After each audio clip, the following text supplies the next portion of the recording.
اللهم صل على سيدنا محمد وعلى آل سيدنا محمد. أعوذ بالله من الشيطان الرجيم. بسم الله الرحمن الرحيم. الحمد لله رب العالمين، والصلاة والسلام على سيد المرسلين وعلى آله وصحبه أجمعين. رب اشرح لي صدري ويسر لي أمري واحلل عقدة من لساني يفقه قولي. سبحانك لا علم لنا إلا ما علمتنا إنك أنت العليم الحكيم. ولا حول ولا قوة إلا بالله العلي العظيم. Kitab Faridatul Faraid, muka surat 4, baris yang kelima daripada atas. Qala al-muallifu rahimahullahu ta'ala wa nafa'ana bi'ulumihi amin. Keenam daripada 6 rukun iman. Beriman dengan makna mengaku putus di hati, berpegang kejap di hati, itu beriman. Beriman mengaku putus di hati dengan kadarnya, dengan ketentuan Allah yang bersifat dengan iradah, dan perbuatan Allah yang bersifat dengan qudrah. Baiknya baik qadar, baik ketentuan dan perbuatan Allah, dan jahatnya jahat pun qadar daripada Allah Subhanahu wa taala, jahat pun ketentuan daripada Allah dan perbuatan Allah Subhanahu wa taala. Baik contohnya iman dan taat, jahat contohnya kufur dan maksiat. Baik jahat khairihi wa syarrihi adalah ketentuan dan perbuatan Allah Subhanahu wa taala. Termasuk juga hulwihi wa murrih, hak manis pun ketentuan dan perbuatan Allah, hak pahit pun ketentuan dan perbuatan Allah Subhanahu wa taala.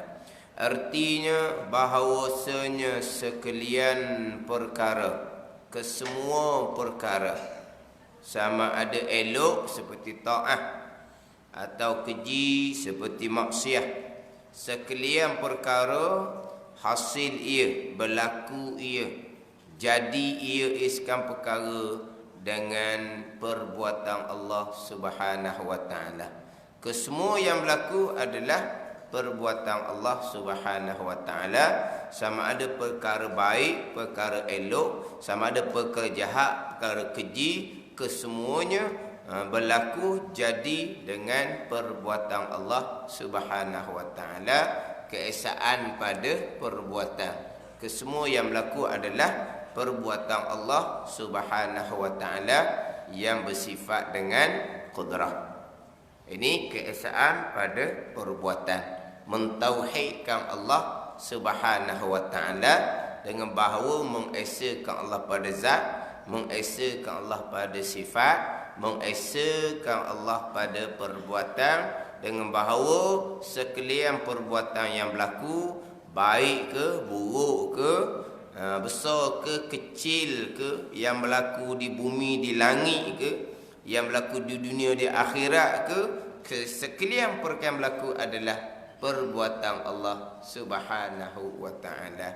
Berarti selain daripada perbuatan Allah, perbuatan makhluk tak bekah sama sekali, termasuklah makhluk yang paling besar iaitu malaikah sekalipun. Apabila sebut makhluk tak bekah sama sekali, sekalian perkara yang berlaku adalah perbuatan Allah Subhanahu wa taala. Apa sekalian perkara tu? Biasa saya sebut sok mudah. Sekalian perkara nak contoh-contohkan tak payahlah. Sebab sekalian tak payah nak contoh-contoh dah lah. Ada. Dia nak contoh ni sebahagian perbuatan Allah, sebahagian perbuatan makhluk, sebahagian perbuatan yang bekerjasama antara Allah dengan makhluk. Kalau seumpama tu kena datangkan contohlah. Mana contoh perbuatan Allah? Mana contoh perbuatan makhluk bukan Allah yang berbekas? Mana contoh perbuatan yang bekerjasama antara Allah dan makhluk? Kena datangkan contoh, takut tukar. Tapi ini sekalian perkara. Sekalian perkara perbuatan Allah. Sekecil-kecil perkara. Bergerak kuman, bergerak habuk sekalipun, terdetik di hati, bergerak nadi kita, berkelip mata kita. Benda paling kecil sekalian yang berlaku, Allah yang melakukan. Dah. Itu je, simple sahaja. Tak ada payah-payahnya. Sekalian. Contoh, nak buat contoh padang cerita contoh ialah. Kalau nak tanya pula, dah hak ning Tuhan juga hak ning. Tak payah tanyalah. Hak ning ke, hak tu ke, hak mana ke, sekalian perbuatan Allah Subhanahu wa taala. Itu kata cukup mudah. Kalau ada pembahagian macam seumpama tadi, sebahagian perbuatan Allah, sebahagian perbuatan makhluk contohnya, ni kena letak molek ni, takut tukar tepat. Tapi tak ni, tak ada. Sebesar zarah pun tidak ada yang berlaku, sama ada di bumi ataupun di langit, melainkan kesemuanya adalah perbuatan Allah Subhanahu wa taala yang bersifat dengan kudrah. Ini iman kita. Ini akidah kita. Ini pegangan kita. Sekalian. Kemudian ingatan tak ingatan sebut sudah berulang-ulang kali, itu bukan berkait dengan iman. Sebab memang kita tak mampu. Kita kena ingat. Hakikinya kita ingat pun tak ada. Yang ingat tu perbuatan Allah. Tak ada. Kalau kata saya ingat, awak ingat, jadi bukan perbuatan Allah jugalah. Ke kena? Saya ingat Allah lah tu. Siapa ingat? Awak ingat? Saya ingat. Ada juga perbuatan awak. Ingat tu sendiri pun perbuatan Allah Subhanahu wa taala. Sekalian perbuatan Allah Subhanahu wa taala. Perbuatan Allah ni atas muwafaqah, atas bersetuju, selaras kehendaknya, ketetapannya, ketentuannya pada sedia kala. Kehendak, ketetapan, ketentuan Allah yang bersifat dengan iradah pada sedia kala. Apa yang Tuhan buat sekarang perkara ni, Allah telah menghendaki, Allah telah menetapkan, Allah telah menentukan pada azal. Allah yang bersifat dengan iradah. Sekiranya yang berlaku perbuatan Allah, sekiranya yang berlaku ni, Allah telah menentukan sekaliannya pada azal. Allah yang bersifat dengan iradah, selaras dengan sifat ilmu Allah Subhanahu wa taala. Apabila ilmu mengetahui pada azal, iradah menentukan pada azal. Ilmu mengetahui segala-gala perkara, iradah menentukan segala-gala perkara mungkinat. Jadi macam sebut minggu lepas bab kita, kalau kita nak masuk kepada qada perbuatan Allah Subhanahu wa taala. Jadi minggu lepas khulasah rumusan berkaitan dengan ketentuan Allah Subhanahu wa taala. Jadi ketentuan Allah, iradah dan ilmu. Dia kena join dua tu. Iradah tanjizi qadim, ilmu tanjizi qadim. Kenapa tanjizi qadim? Iradah menentukan sedia kala. Ilmu tanjizi qadim mengetahui sedia kala. Iradah tidak ada tanjizi hadis. Ilmu tidak ada tanjizi hadis. Iradah tanjizi hadis dengan bahawa menentukan baharu. Kemudian tidak ada. Ilmu tanjizi hadis mengetahui, baru je Allah mengetahui. Asal Allah tidak mengetahui perkara tersebut, Allah mengetahuinya kemudian, itu mustahil sama sekali. Jadi tidak ada mengetahui yang baru, Allah mengetahui segala-gala pada azal. Tidak ada ketentuan yang baharu. Allah menentukan segala-gala pada azal. Tidak ada tanzih hadis bagi iradah dan tidak ada tanzih hadis bagi ilmu. Tidak ada penentuan yang baharu dan tidak ada mengetahui yang baharu. Menentu qadim, tanzih qadim. Mengetahui qadim, tanzih qadim. Sama-sama tanzih qadim antara iradah dan ilmu. Cuma kalau kita letak untuk faham, untuk kita nampak pada ta'akul, pada penampakan akal kitanya, kita akan letak ilmu dululah. Mengetahui, bila Allah mengetahui, Allah pun menentukan, menghendaki, menetapkan. Mari daripada mana ni? Allah mengetahui, kemudian Allah menghendaki, menetapkan, menentukan. Ini hanya nak win faham, nak win nampak je. Tapi bukan tertib susun gitu. Kalau Allah mengetahui, kemudian barulah Allah menghendaki, menetapkan, memutuskan. Jadi ketentuan tidak azali lah, tidak sedia kala lah. Ketentuan jadi baharu, tidak ketentuan azali. Kehendak Allah pada sedia kala. Cuma kita nak nampaknya, mengetahui, kemudian Tuhan menentu. Bukan kemudian tu susun, bukan. Contoh kata hayat, Allah hidup. Bila Allah hidup, Allah pun mengetahui. Bila Allah mengetahui, Allah pun menentukan. Jadi nampak hayat dulu, baru ilmu, baru iradah. Walaha hayat pun qadim, ilmu pun qadim, iradah pun qadim. Dia tak ada susun-susun gitu. Tapi kalau tak kata hayat, bila Allah ada hayat, Allah ada sifat ilmu. Allah ada sifat ilmu, Allah ada sifat iradah. Dia panggil apa ni? Macam ada nombor. Walah qadim belaka. Susun tu hanya untuk kita faham je. Jadi ketentuan ni mari daripada ilmu. Bila mari daripada ilmu, ilmu mengetahui segala-gala, menentu pun segala-gala. Ilmu mengetahui pada azal, menentu pun pada azal. Allah menentukan sekian perkara pada azali, pada sedia kala. Maka tak timbullah ketentuan yang tergantung. Hak di ilmu Allah tu di ilmu Allah semuanya mubram belaka dah. Di ilmu Allah semuanya putus belaka dah. Di ilmu Allah. Kalau di ilmu Allah tergantung, di mana letak ilmu Allah yang telah mengetahui segala-gala? Tidak ada tergantung. Yang timbul ketentuan yang mu'allaq tergantung adalah catatan malaikah di Lauh Mahfuz. Yang mana Allah Ta'ala yang memerintahkan malaikah catat. Ada yang mubram, catatan malaikah yang mubram, yang putus. Ini sama dengan di ilmu Allah azali. Dan ada catatan malaikat di Lauh Mahfuz yang diperintah Allah catat. Ada yang dua jalan. Ada yang tergantung.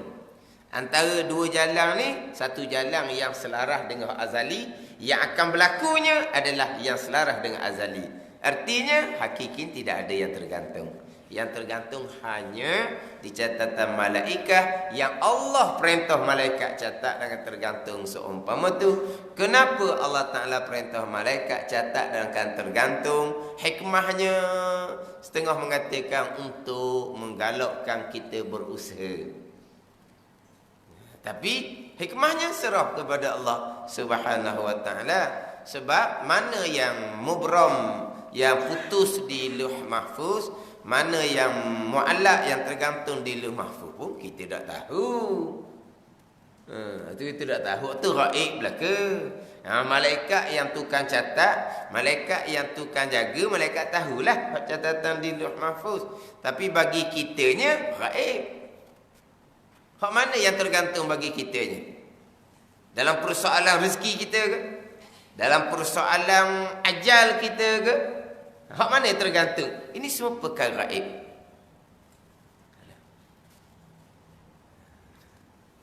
Cuma kita apabila Allah susun kepada kita ni jadi rajin, Mudah-mudahan rezeki kita banyak. Allah Ta'ala susun kitanya rajin berdoa dan menghubungkan satu rahim. Mudah-mudahan umur kita ditambahkan. Umur kita bertambah, tapi bertambah hanya di catatan malaikat di Lauh Mahfuz. Kalau tidak berdoa, kalau tidak hubung satu rahim, umurnya 60. Kalau berdoa, kalau hubung satu rahim, umurnya 61. Jadi diri berdoa, diri hubung satu rahim, diri umur 61, itulah ketentuan azali. Itu je. Gitu je. Tak kata sudah lah. Cuma jangan kita naik hak tergantung tu, hak berubah di ilmu Allah nu. Tu rosak. Rosak panggil berrosak. Dasar dia rosak dah. Memang Allah telah menentukan pada azal. Di iradah ilmu Allah begian. Tiba-tiba dia berdoa. Berdoa dia pula cukup syarat. Allah pula sudah berjanji, ud'uni astajib lakum. Minta oleh kamu akan daku, nescaya aku akan perkenan. Tuhan pun terpaksalah kena ubah ketentuan Tuhan. Dia bokeh dasar sebab dia berdoa tu bukan ketentuan Tuhan. Dia berdoa cukup syarat bukan ketentuan Tuhan. Segala-gala ketentuan Tuhan kan. Jadi kenapa lagi nak berubah di ilmu Allah azali tu? Sebab diri dia berdoa ketentuan Tuhan. Diri dia berdoa cukup syarat ketentuan Tuhan. Sekalian. Baik dan buruk sekalian. Ketentuan Allah Subhanahu wa ta'ala. Jadi berubahnya apa? Jadi hak cerita berubah yamhullahu ma yasha wa yusbit wa innahu umul kitab tu. Memadam oleh Allah Ta'ala akan perkara dia kehendak, dan menetap Allah Ta'ala akan bagi kehendak. Di sisi Allah ada umul kitab ni Lauh Mahfuz. Hak tu di Lauh Mahfuz. Di ilmu Allah ma yubaddilul qawlu ladayya. Tidak akan diubah keputusan di sisi aku, Tuhan kata. Takkan berubah hak di ilmu Allah Subhanahu wa ta'ala. Allah kuasa kan nak ubah. Berubah ketentuan ni rosak dia punya asas iradah, asas ilmu Allah Subhanahu wa ta'ala. Ilmu Allah. Jangan kita naik kepada nu hak di ilmu Allah, hak tergantung, hak berubah. Jadi mana sekalian perkara Allah telah menghendaki pada azal sekalian perkara yang menghendaki Allah yang bersifat iradah tadi selaras dengan ilmu sekalian perkara.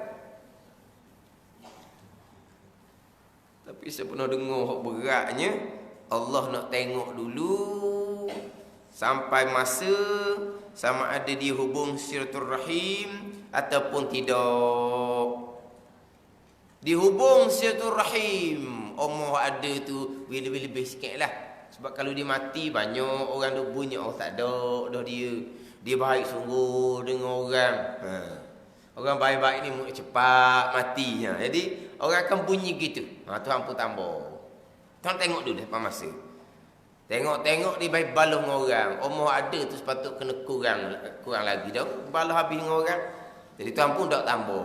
Dia kata Tuhan nak tengok dulu sampai masa dia hubung silaturahim ataupun dia memutuskan silaturahim. Mana ilmu Allah? Kalau ada makrifatullah ke tak seumpama ni? Allah nak tengok dulu guana-guana. Jadi macam kita lah. Macam mana? Tengok dulu kau. Tak berani nak putuskan lagi. Tak apa gambaran lagi. Biar jalan dulu tengok. Macam kita lah. Tengok dulu. Jangan duduk gopoh-gopoh sangat. Jangan duduk tergesa-gesa. Tengok dulu. Tengok dulu molek. Perhati dulu molek. Barulah. Tu kita. Kita lah. Dia butuh Tuhan nak tengok dulu.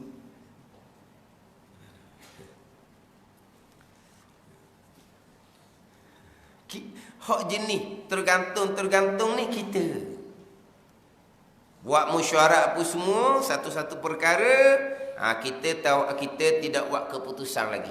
Kita tengok dulu macam mana. Ataupun buat keputusan, dua keputusan, dua pelan. Pelan A, pelan B. Lepas tu, jalan kerjaan tu tengoklah macam mana. Nak ambil dua jalan. Ada keputusan yang mana kita ambil keputusan yang sudah muktamad. Itu muktamad sebulat suara. Jadi kenapa kita ada keputusan yang tergantung, yang mana kita kadang-kadang letak dua pilihan. Kalau begitu, kalau begini, sebab apa? Ilmu kita.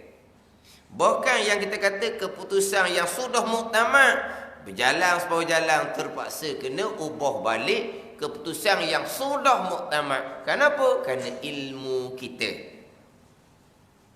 Jadi kalaulah ketentuan Allah azali pun tergantung, di mana letak ilmu Allah. Kalau ketentuan azali itu berubah, di mana letak ilmu Allah Subhanahu wa taala. Ni kena faham molek ni. Hak rukun iman yang ke-6, qudrah, iradah, satu lagi ilmu. Mati di ilmu. Barulah kita faham molek hak di rukun iman yang ke-6. Kemudian minggu lepas saya ada cerita sedikit hak berkaitan dengan ketentuan Allah, dengan makna Allah mengetahui, bukan Allah menetapkan, bukan Allah memutuskan. Memang saya ada buat catatan dan saya ada rakaman. Dan di IKIM saya ada rakaman. Saya ada buat catatan. Soalan yang ditanya adalah ajal, maut, rezeki, jodoh telah ditentukan oleh Allah. Soalannya, untuk apa kita usaha? Itu soalan dia. Ajal, maut, rezeki, jodoh telah ditentukan oleh Allah Subhanahu wa taala. Kita ada pegangan kitanya. Ajal, maut, ketentuan Allah. Rezeki, jodoh, ketentuan Allah. Apa makna ajal, maut, ketentuan Allah? Rezeki, jodoh, ketentuan Allah. Allah telah menentukan, Allah telah menetapkan, Allah telah memutuskan. Ajal, maut kita bila? Allah Ta'ala telah memutuskan rezeki kita banyak mana. Allah Ta'ala telah memutuskan jodoh kita dengan siapa. Itu yang kita fahamnya. Persoalan dianya, apa perlu kita usaha? Usaha apa lagi? Kalau sakit kau nak berobat apa lagi? Mati kita bila Tuhan tu tak dah. Lepas tu nak buat kerja gapo lagi? Rezeki kita Tuhan tu tak dah. Lepas tu jodoh pula mana? Minang buat apa kata? Ke ngorak. Ngorak buat apa lagi? Jodoh tu tak dah. Gitu. Ngorak. Ngeceh. Faham? Tak ngeceh. Dan ngorak buat apa lagi? Risik buat apa lagi? Minang buat apa lagi? Sampai masa jodoh, sampailah. Tak senyap rumah. Jadi untuk apa kita usaha? Jawapan dia panjang. Tapi jawapan dianya adalah ketentuan Allah dengan makna Allah mengetahui apa yang akan berlaku. Allah mengetahui. Bukan dengan makna Allah letak mutuh dengan makna dipaksa. Sebab kalaulah ketentuan Allah tu dengan makna Allah letak, Allah mutuh, jadi kita tak ada pilihan dah lah. Kita terikat. Yalah. Kalau Allah telah menentukan, menetapkan, memutuskan, kita ada pilihan? Tidak ada. Kita bebas, kita terikat. Kita dipaksa, itu hakiki dia lah. Sebab kalau Allah menetapkan, memutuskan, kita bebas memilih, kita tidak terikat, kuat kita dah pula, power kita daripada Allah Subhanahu wa taala. Kalaulah ketentuan makna netak mutuh, jadi terikatlah kitanya, tak ada pilihan hakikinya. Itu digi kepada Allah tidak memaksa, Allah hanya mengetahui. Allah hanya mengetahui. Sebab kalau Allah nak tak mutu dah, apa perlu Allah utuskan Rasul? Kalau Allah nak tak ada beriman ataupun kufur, apa perlu kita diperintah ataupun dilarang? Kalau Allah nak tak, Allah mutu dah, tak ada erti dah suruh, tak ada erti dah larang kalau Allah nak tak mutu. Ni makna jawapan dia tu memang tak mengaji molek kau memang masuk kakak.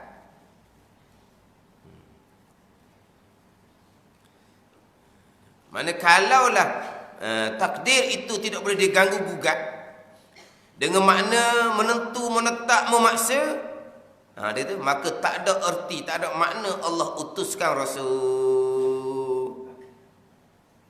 Sebaliknya, kita diberi kebebasan sebebas-bebasnya. Tetapi apa yang manusia buat dan pilih, Allah tahu. Ni kikut tu, Allah tahu. Walhal kitanya utus Rasul, ketentuan ketetapan Allah. Beriman kufur seseorang, ketentuan dan ketetapan Allah. Allah memerintah satu perkara, ketentuan dan ketetapan Allah. Kita mengikut perintah Allah, ketentuan dan ketetapan Allah. Allah melarang satu perkara, ketentuan dan ketetapan Allah. Kita meninggalkan larangan Allah Ta'ala, itu adalah ketentuan dan ketetapan Allah. Segala-galanya. Hakikinya memang kita tidak ada pilihan.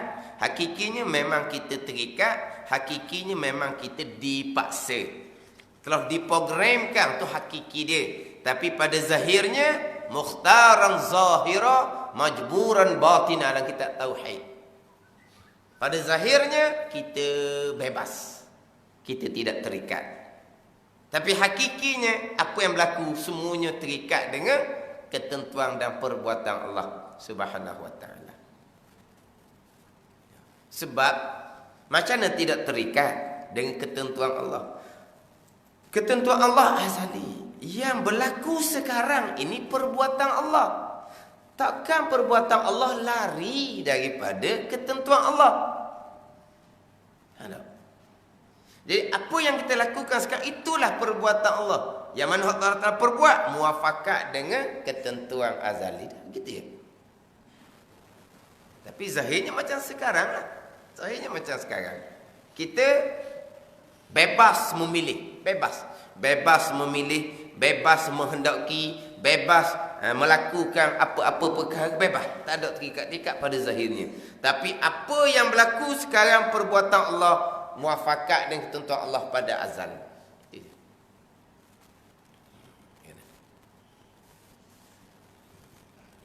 Kemas ini apa semua kena mati di ikhtiar usaha pula. Sebab kita ahli sunnah jemaah ada ikhtiar usaha. Tapi sebelum kita nak pergi pada ikhtiar usaha, kita kena mati di tajuk rukun kenang ni dulu. Sekalian ketentuan dan perbuatan Allah, termasuk diri pilihan, diri perbuatan kita pun ketentuan dan perbuatan Allah.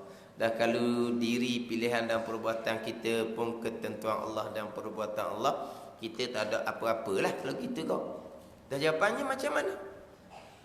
Jawapannya macam mana? Kalaulah rukun iman yang keenam, sekalian yang berlaku adalah ketentuan dan perbuatan Allah sekalian, tidak terkecuali pun sebesar zarrah, berarti kita apa kita ada? Ambil daripada tajuk rukun iman yang keenam. Sekalian ketentuan dan perbuatan Allah. Sekalian. Lepas tu kita memanglah tidak ada apa-apa lah. Kita ada pilihan sebebas-bebasnya. Jadi hak Allah menentukan segala-gala tu hak mana? Hak lain-lain. Hak buat langit bumi tu hak Allah lah. Hak kita ni hak kita sebebas-bebasnya. Tak kenalah sekalian perkara. Kena letak sebahagian perkara. Sekalian. Bila sekalian, hak di malaikat pun ketentuan dan perbuatan Allah. Di kita, sekalian. Ketentuan dan perbuatan Allah. Hak di kita. Jadi kita ada apa? Ada apa kita? Tak ada lah. Oh ni sampai makam fana, makam hakiki, lenyap di basirah, tidak ada malaikat Allah. Sebab hakiki dia gitu.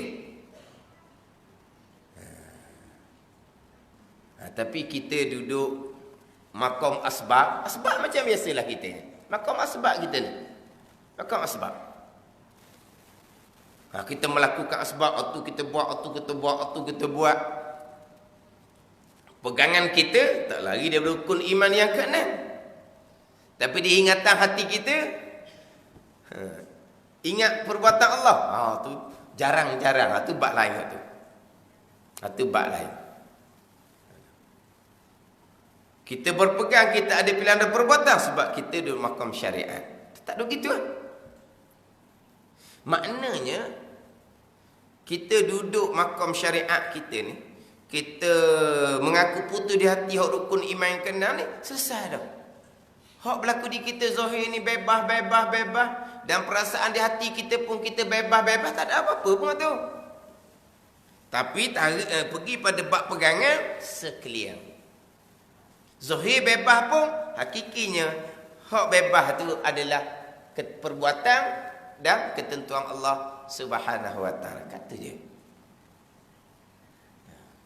Dia tak payah mana untuk faham dan pegang. Tapi jangan campur dengan ingatan. Kalau campur dengan ingatan, penipala kita ni nak ingat warna Allah belaka ni. Ni dia penipala. Tak ada tu.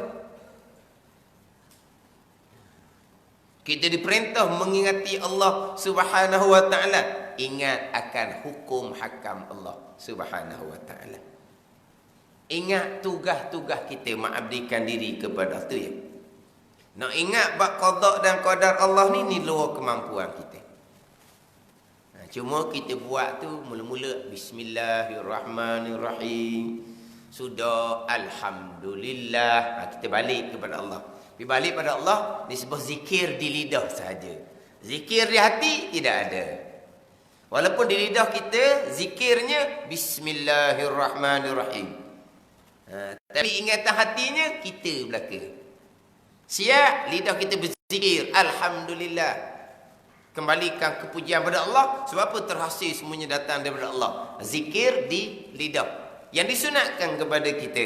Tapi zikir di hati tidak ada. Itu tak ada salah. Waktu kita orang lemah. Seumpama itulah. Kalau kita lama-lama zikir di hati, kau naik itu kurniaan daripada Allah Subhanahu wa taala.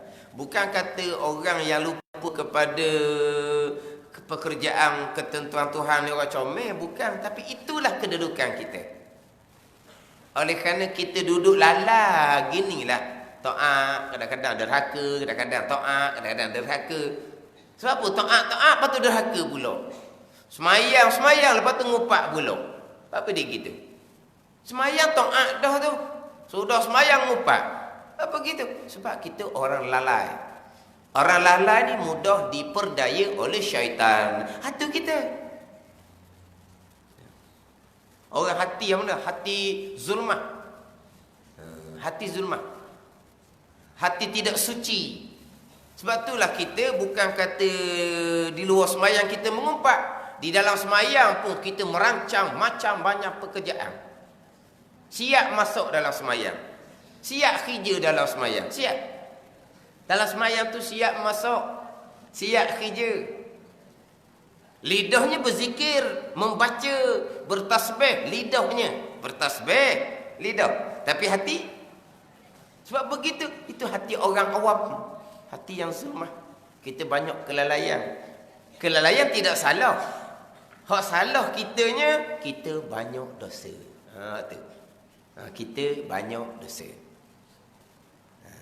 Kekerohan lalai di hati tak salah daripada syariat kita. Tapi beratnya kita adalah kerana dosa. Kita banyak dosa dengan Allah Subhanahu wa taala. Yalah. Dosa ni kira daripada umur balik. Kira daripada umur balik. Kita banyak pula dosa dengan anak Adam, dosa dengan manusia. Itu pikir itulah bawa kepada masyarakat. Dosa kita manusia, kita pikir sampai ke masyar. Haji Mabrur sekalipun takkan lepas dosa dengan anak Adam. Kita akan bawa sampai ke masyar. Nak minta maaf, kita pun tak ingat-ingat dah kita buat ke orang sebelum tu. Kita kata kat orang sebelum tu. Kita ambil barang orang sebelum tu. Kita tak ingat-ingat pun benda lama, benda zaman itu. Kita kata zaman muda-muda, zaman budak-budak. Zaman budak-budak umur berapa? Umur 20. Allah, budak apa 20? 15 tu dah panggil budak dah. 15 tu panggil orang dewasa dah. Sebab apa? 15 ada catatan amalan dah. Paling lewat dah tu 15 ha?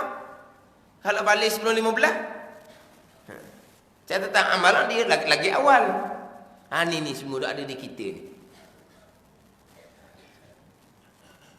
Dosa kita nak ada banyak. Dosa kita dengan Allah Ta'ala tak selesai lagi taubah. Dosa kita dengan Allah pun tak kenal lagi mana dosanya. Belajar sekarang Allah berdosa begini. Baru tahu. Dah lama ni taubat ke tak? Nak taubat macam mana? Benda dosa pun kita tak tahu dosa. Lepas tu hati kita macam mana? Zumah. Lepas tu macam mana kita semayang ni jadi lala ni? Itu kita. Macam mana kita nak pastikan hati tak lala, nak berzikir? Berzikir apa tu sunat? Belajar dulu molek fardu ain, biar kenal dulu dosa tu molek. Kemudian fardu ain bila kita bertaubah, mencukupkan rukun-rukun taubah. Jadi kalau kedudukan kita seumpama ni, nak cerita macam mana buat ingatan? Tak. Tapi kalau dengar cerita gitu tak sedap dengar tu. Digitarik siapa daripada umur 15. Oh, kalau kita tarik daripada umur 15 kau paruk lah. Umur 15 tu dok 31 dia kata. Jahil tukir dia kata. Lah, dah kita balik umur berapa? 50. 15 kan? Kita bertanggungjawab daripada umur 15. Tu. Tak apalah, kita sedar diri. Taklah sombong, taklah nak ujub, nak takabur, nak riak. Tapi kita alhamdulillah dengan tahawi kita jadi nak belajar, nak berubah sikit. Mudah-mudahan maknanya kalaulah kita mati pun mati dalam perjalanan kita nak bertaubat. Mudah-mudahan Tuhan ampun dosa kita tu jelah. Harap kurniaan daripada Allah. Harap syafaat Nabi SAW. Ni kita tak ada apa-apa daripada jahil, lepas tu main keinsafan, belajar dok apa dok, digomo zikir, dia rasa dia rapat dengan Tuhan. Dia ada benda ni. Dia daripada dok kerti apa satu, baru semayang kemudian, baru boh kemudian, ilmu akidah pun tak mantap lagi, semayang bang pun tanpa ilmu lagi. Hak sifat-sifat yang fardu ain pun tak tahu lagi. Taubah apa benda rukun syarat pun tak tahu lagi. Dewi amat sunat. Berzikir ribu-ribu. Akhir dia buat hati dia tenang. Cepat hati dia tenang. Hak jalan yang tak sebenar memang cepat. Cepat tak sebenar. Tipu daya bukan sebenar. Hak sebenar kita akan balik pada asal. Kita kena bertaubah daripada asal. Tapi nak bertaubah, kena mengaji dulu. Biar nak tahu, taubah ni apa. Kita nak meninggalkan kederhakaan kepada Allah. Kita nak kembali taat kepada tu taubah. Apa kederhakaan? Dulu tak semayang. Tu je kederhakaan. Sekarang ni semayang. Dah syarukun belajar ke dok. Itu kederhakaan. Itu kalau cerita bab semayang. Kita nak meninggalkan kederhakaan paling besar akidah. Dah macam nak akidah. Tak ada apa-apa dia gomo amal sunat, lepas tu dia rasa macam ada dah hati dia ni. Jadi lembut dah. Jadi macam-macam ada perubahan dah, dia kata ada perubahan. Tapi kalau ngaji fardu ain jadi pening, jadi tak ada benda kita dia hakiki tak ada benda. Apa kita ada sangat? Jadi kita harap-harap amal kita Tuhan terima kodok-kodok. Kita mati, harap-harap mati dalam iman. Daftar kebajikan kita belum lagi tertutup. Sebab apa? Sebab kita ada anak cucu buat amal ibadat. Kita ada sedekah jariah kita sedekah jariah sama-sama. Harap tu kita ni. Bila kita mati, dosa tak bertambah. Tiba-tiba kebajikan bertambah daripada kebajikan anak cucu kita. Harap tu. Kita mati dah, dosa tak ada bertambah dah. Tidak buat dosa dah. Tapi amal kebajikan anak cucu kita. Anak cucu kita buat dosa tak kena kita. Itu dia tanggungjawab sendiri hak dosa dia. Melainkan kalau kita pesan. Kita pesan, kita ada sahang lah. Kalau kita pesan. Ialah contoh-contoh ni contoh. Kita dapat harta orang tu dengan jalan tak betul. Misal, dosa kita. Kita pesan pula anak kita. Lepas yang mati pun jangan pulang balik ke tuan dia. Pesan contoh.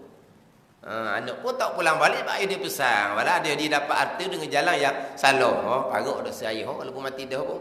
Sebab anak teruskan perbuatan jahat tadi dengan pesanan ayah dia. Jadi kita agak gitu je lah.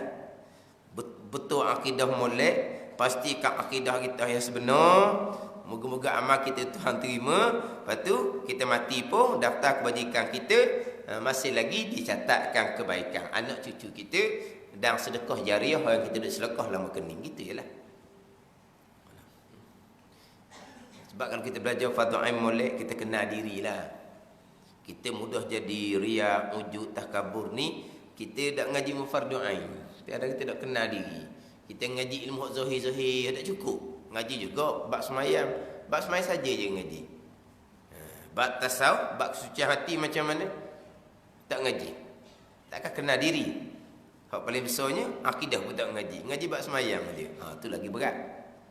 Kita ngaji akidah molek, Allah banyaknya silap kita. Ngaji bab fiqh, bab jaga anggota zahir, mata, telinga, lidah. Babik dengan anak Adam, Allah banyaknya kita. Lepas tu warna hak dosa-dosa kita dengan anak Adam tu, kita perbanyakkan buat amal. Kita sedekah pahala kebajikan amal kita kepada mereka yang mereka ada hak atas kita. Kita banyak kesalahan dengan mereka. Sebab kita nak minta maaf, kita pun tak ingat-ingat dah. Kesalahan kita banyak dah ingat. Tambahan kalau kita dulu khija membabitkan dengan orang ramai. Dengan orang ramai ni lagi besar. Kadang-kadang kita sengaja-sengaja kita memalukan dia, menyusahkan dia, mengaibkan dia. Kadang-kadang kita marah depan-depan orang ramai. Itu semua tu membabitkan dosa kita dengan Adam. Siapa orang tu? Kita tak kenal dia siapa. Yelah kadang-kadang mood tak baik. Kalau kata kau mari bulan apa ke?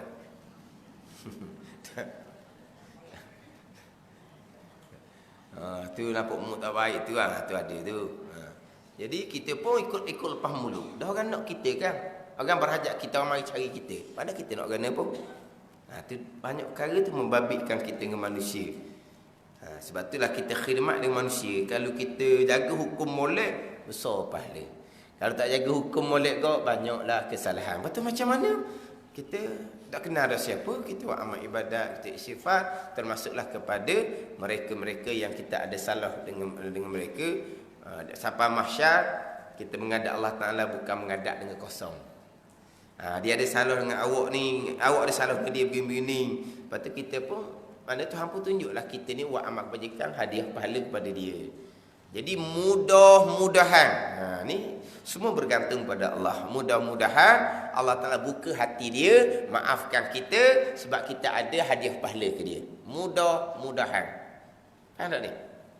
Tapi berarti kita menghadap Allah Ta'ala bukan menghadap dengan nyadar, bukan. Bukan menghadap dengan kosong, bukan. Kita ada persiapan. Ada cadangan lah, ada cadangan.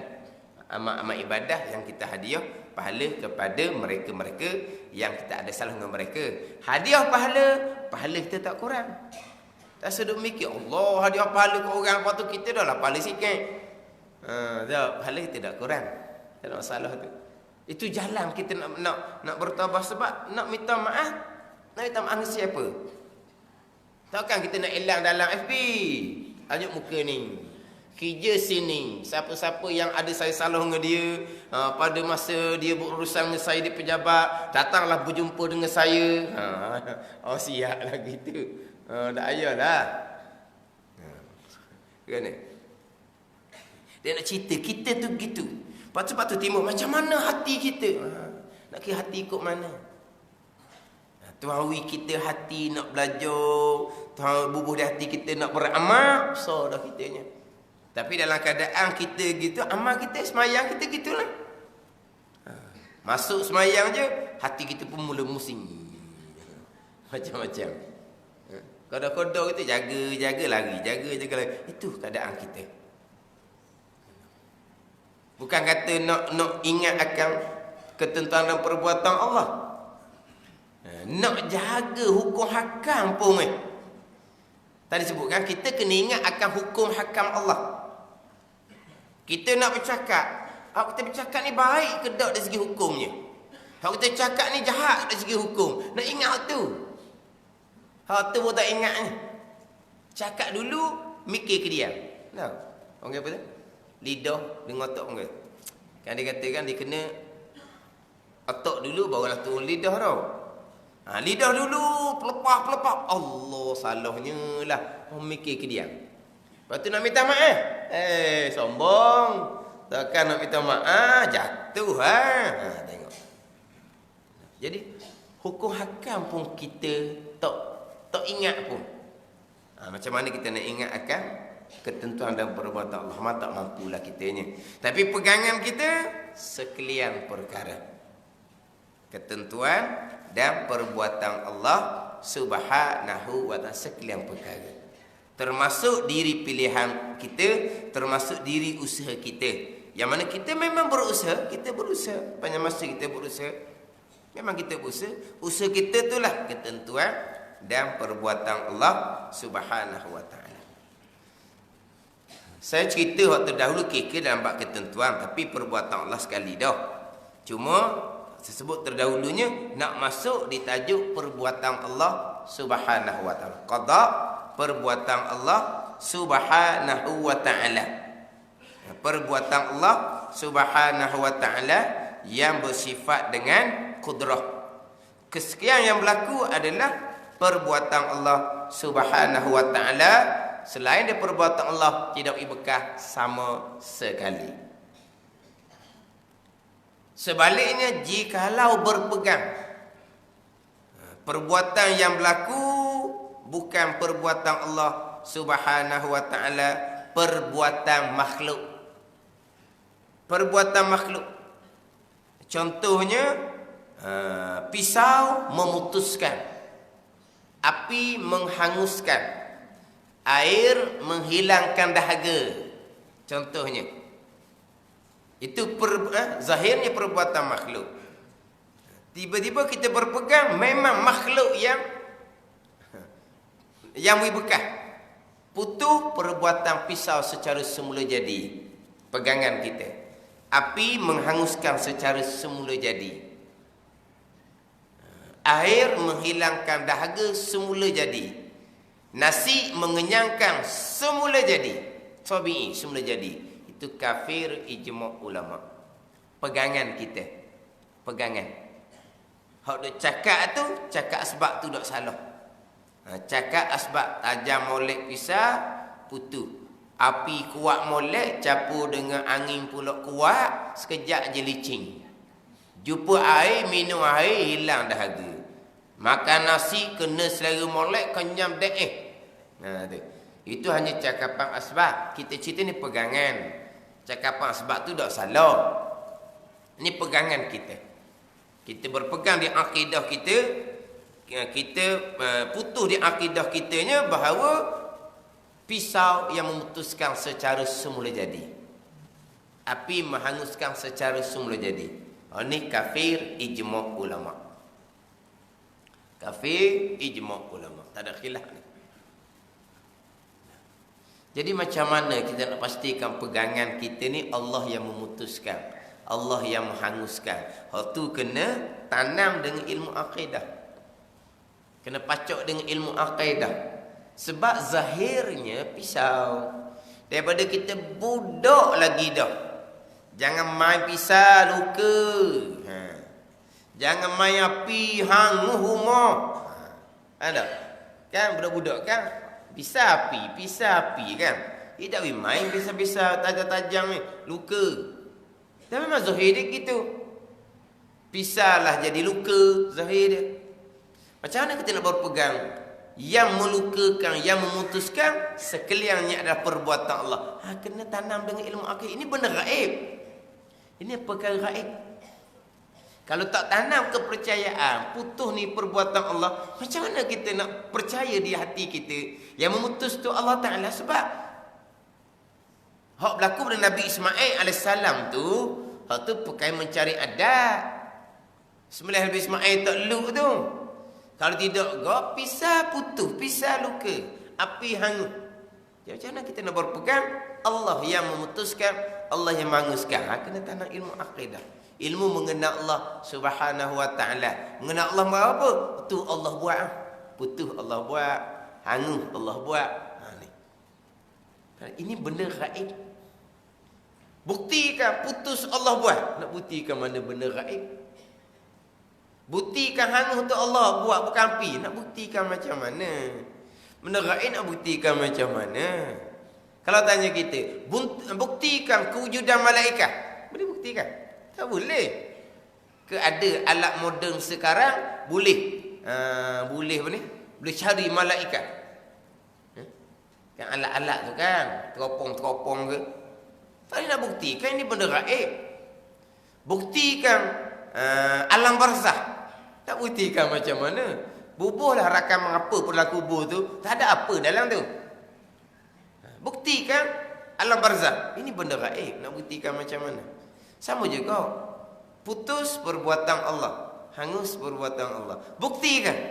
Buktikan ini benda gaib. Allazina yu'minuna bil ghaibi. Mereka yang beriman dengan perkara gaib. Ini gaib.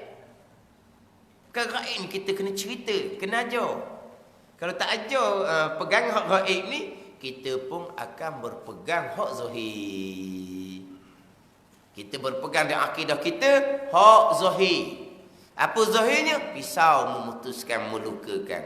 Api menghanguskan. Hak zahir. Kita pun berpegang, pisau memutuskan secara semula jadi. Api menghanguskan secara semula jadi. Ini kafir, ijma' ulama'.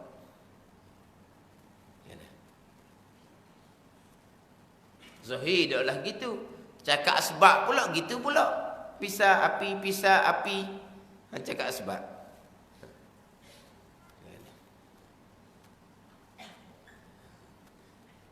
Ataupun dia berpegang. Pisau memutuskan secara semula jadi. Api menghanguskan secara semula jadi. Bezanya, pisau memutuskan secara semula jadi dengan tajam yang Tuhan bubuh di mata pisau. Sampai masa pisaulah secara semula jadi memutuskan, tetapi dengan tajam yang Tuhan bubuh di mata pisau. Api menghanguskan secara semula jadi dengan panah yang Tuhan bubuh di api. Sampai masa api yang menghanguskan semula jadi dengan panas yang Tuhan letak di api. Ini khilaf ulama' kafir ataupun dosa besar. Tapi ini bukan akidah di sunnah wal jamaah. Mana? Hak kafir ni tak ada kaitan. Tajam tu Allah bubuh di pisau tidak ada. Panah Allah bubuh api tidak ada. Memang pisau sendiri-sendiri. Api sendiri-sendiri. Hak yang kedua ni, pisau sendiri-sendiri juga yang memutuskan, tetapi dengan tajam yang Tuhan letak di mata pisau. Api menghanguskan sendiri-sendiri juga, tetapi dengan kepanasan yang Tuhan bubuh di api. Akidah seumpama ni, khilaf ulama' kafir pada satu pandangan, dosa besar pada satu pandangan. Pandangan muktamad dosa besar, tidak dihukumkan kafir. Sebab walaupun pisau itu memutuskan sendiri-sendiri, dia berkait juga dengan Allah Ta'ala yang letak tajam, yang bubuh tajam, yang jadikan tajam di mata pisau. Dari sikit kait dengan Allah. Memang api menghanguskan sendiri-sendiri, tapi dikait dengan Allah. Api menghanguskan sendiri dengan kepanasan yang Tuhan bubuh di api. Situ. Ada tu, ada sikit kait dengan Allah. Tapi bercanggah dengan rukun iman yang keenam, sekalian perbuatan Allah. Bercanggahlah. Sebab tidak sekalian perbuatan Allah dalam. Mana perbuatan Allah? Letak tajam di pisau. Buat tajam di pisau, itu perbuatan Allah. Letak panah di api, itu perbuatan Allah. Lepas tu sekalian perbuatan Allah, habis. tak kata je perbuatan Allah. Beres. Siap dah kerja Allah. Memutuskan, kerja tajam tu pula. Menghanguskan, kerja panah tu pula. Sekalian perkara perbuatan Allah seumpama tu. Mana keesaan pada perbuatan? Sebab ini bukan akidah Ahlussunnah wal Jamaah. Cuma pandangan muktamad tidak menghukumkan kafir kerana ada kaitan dengan Allah, iaitu tajam tu Allah yang letak di mata pisau, panas tu Allah yang letak di api. Itu je. Dipanggil akidah tabaiyin, dia panggil. Akidah tabaiyin ni dia ada dua. Hak tadi tabi'ah semula jadi. Pisau memutuskan, tak berkait dengan tajam Tuhan jadikan. Itu tabai yang kafir. Ijma' ulama. Tabai yang kedua, pisau tu memutuskan secara sendiri-sendiri, tetapi dengan tajam yang Tuhan letak di pisau. Dia panggil tabai juga. Tabai ini makna puak yang berpegang berlaku secara tabi'ah, secara sendiri-sendiri, secara bahasa dia, secara peseng dia, secara semula jadi. Itu tabi'ah. Kita tabi'ah ni kita sebut tabi'at. Itu perangai tu lain tu. Tabi'at dah. Dia tabi'ah. Tabi'ah ni bukan perangai tu. Tabi'ah ni secara semula jadi. Kalau kita cakap kampung kau, secara bahasa dia. Faham tak bahasa dia? Peseng dia. Bahasa dia lah pisau tajam putus. Peseng dia dah pisau tajam putus. Bukan kita? Ya tak ada? Semula jadi, bahasa dia, peseng dia. Betul tak?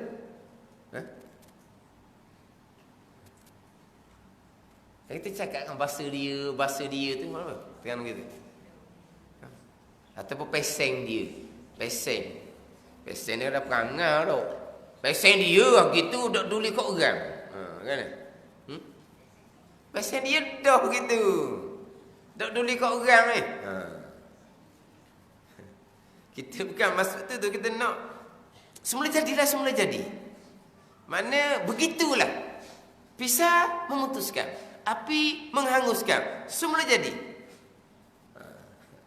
Kena dah oleh bahasa dia dengan peseng dia tu. Dan kita bahasa Terengganu ni pun satu perkataan banyak makna kau. Bukan satu makna. Dan satu-satu perkataan bahasa Terengganu kita ni, logat Terengganu ni dia ada, dia boleh pakai banyak makna pula, banyak tempat pula kita boleh guna. Ni mana bahasa kita ni, logat kita ni standard juga ah. Dah. Sesa perkataan tu kau boleh pergi kau ning makna, boleh pergi kau ning makna. Tengok tepatlah. Ni bermakna ke apa? Tapi kalau kata semula jadi, kita semula jadi ni alam. Nah, alam semula jadi. Nah. Kerana semula jadi tu. Semula jadi dah. Kita semula jadi ni kadang-kadang yalah. Dia semula jadi dah boleh lahir gitu dah. Gitu semula jadi kat kita panggil dah. Mula jadi dah, dia dah lahir dah gitu. Mana lahir-lahir gitu dah, semula jadi dah. Mana cacat tu semula jadi. Kita nak semula jadi ni makna apa? Tabi'ah ni bukanlah makna dia. Dia bab tabi'ah ni zahirnya banyaklah, bukan kata pisau, api, air je tak ni. Semua perkara ni. Semua perkara. Hak berlaku sekarang ni. Hak berlaku sekarang ni. Kalau kita kata kau kipas, aircon, menyejukkan. Lampu menerangkan, lepas tu semula jadi dia. Mata nampak tu semula jadi dia. Telinga dengar tu semula jadi dia. Ni ke banyak perkara ni. Air ke, nasi ke, obat ke. Hak tabi'ah semula jadi. Hak semula jadi dalam kitab pula dia kata, pakaian menutup aurah. Yang jadi terlindung aurah kitanya adalah pakaian. Semula jadi itu. Adakah pakaian yang melindungi aurah kita? Tidak. Pakaian tak bekas. Yang terlindung aurah kita perbuatan Allah Subhanahu wa taala. Bukan semula jadi. Bukan semula jadi pakaian yang melindungi aurah kita. Bukan. Makhluk tak bekas sama sekali. Apa yang berlaku? Kesemuanya perbuatan Allah Subhanahu wa taala. Terlindung aurah kita perbuatan Allah, bukan perbuatan pakaian. Kalau berpegang secara semula jadi, pakaian secara semula jadi yang melindungi pandang aurah kita, itu kufur sama aja. Dia perkara semula jadi ni banyak. Cuma misalnya pisah api, dua tu je nak kita. Hak misal mudah. Dia banyak perkara berkaitan dengan semula jadi ni. Tadilah. Ha? Ha? Gana? Gong. Ha? Ha? Sombong. Hak tu perangai tu. Memang tu. Dia pesen dia dah. Semula jadi dah dia sombong. Tu. Hak tu obat lain tu. Yelah, tu kata cakap kita ni satu perkataan tu bukan satu benda je, banyak makna boleh digunakan. Kata pesen dia sombong. Bahasa dia gitu mula jadi dia. Daripada bodoh lagi sombong gitu. Itu semula jadi. Dia tahu nak kata mana tahu ni tabiah ni. Semula jadilah kalau ikut terjemah hak biasanya. Lepas tu hak semula jadi hak sombong tu hak bab lain pula. Mana sombong semula jadi ni sombong daripada dulu sombong ni. Bukan learning baru sombong dah. Dia kata sombong mula jadi. Macam lahir cacat tu lah, dia lahir dah semula jadi gitu. Dia bukan cacat kemudian. Kita tak ni maksudnya perkara tu berlaku bukan perbuatan Allah. Perbuatan makhluk tu secara sendiri-sendiri tidak berkait dengan Allah. Pisau sendiri-sendiri memutuskan, api sendiri-sendiri menghanguskan, tidak kait dengan Allah. Atau kafir ijma' ulama. Kalaulah pisau memutuskan sendiri dengan tajam yang Tuhan letak di pisau, dengan kepanasan yang Tuhan letak di api, itu tabaiyin, mazhab tabaiyin yang khilaf ulama, kafir ataupun dosa besar. Pandangan mutamak tidak hukumkan kafir, hukumkan dosa besar kerana ada sedikit kaitan dengan Allah, sebab tajam tu Allah yang bubuh. Allah yang jadikan di mata pisau. Lepas tu contoh lain banyaklah. Hak seumpama semula jadi ni. Yang kita nak pegangnya sekalian perbuatan Allah tu je. Memang Tuhan letak tajam di pisau, kita ahli sunnah wal jamaah. Memang Tuhan letak panas di api. Pisau Tuhan buat, tajam Tuhan buat di mata pisau. Api Tuhan buat, panas Tuhan bubuh di api. Tapi siapa saat putus, sekalian perbuatan Allah. Siapa saat hangus, sekalian perbuatan Allah. Itu rukun iman kita, akidah kita ahli sunnah wal jamaah. Kemudian bab itu usul kita akan cerita baliklah. Cuma kelas kadang tersambung berkaitan dengan perbuatan Allah Subhanahu wa taala. Kalau ada lagi makna-makna perkataan hak lebih tepatnya semula jadi ke, bahasa dia ke, pesen dia ke, tengok buat contoh-contoh. Setakat saya biasa mengajarnya tabiah ni semula jadi, pesen dia, bahasa dia. Hak tu biasa hak saya guna kena terjemahan. Atau kalau ada kata ada perkataan lain hak lebih orang lebih mudah faham, tak apa. Itu bab lorak, bab bahasa kita. Jadi kita sambung berkaitan dengan perbuatan Allah Subhanahu wa taala yang bersifat dengan qudrah. Wallahu a'lam.